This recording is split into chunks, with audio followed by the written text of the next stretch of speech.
Onions, పాలకూర and శనగపిండి, బియ్యపిండి ఇలా కలిపి సాల్ట్, తగినంత సాల్ట్, కారపొడి కలిపి ఇలా మనము ఆనియన్ పాలక్ పకోడా వేసుకోవాలండి. చూపిస్తాను మీకు.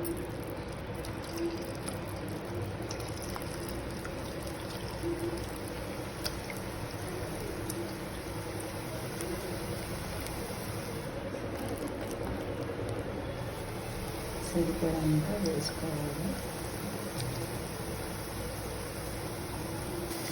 ఇలా వేడివేడిగా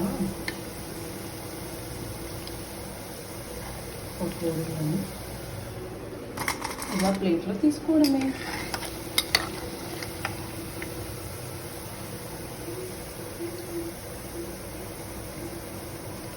ఈజీ అండ్ 10 minutesలో రెడీ అయ్యే ఎంతో రుచికరమైన పాలక్ పకోడా. నిమిషాల్లో palak pakodi ready. Crispy palak onion pakoda ready.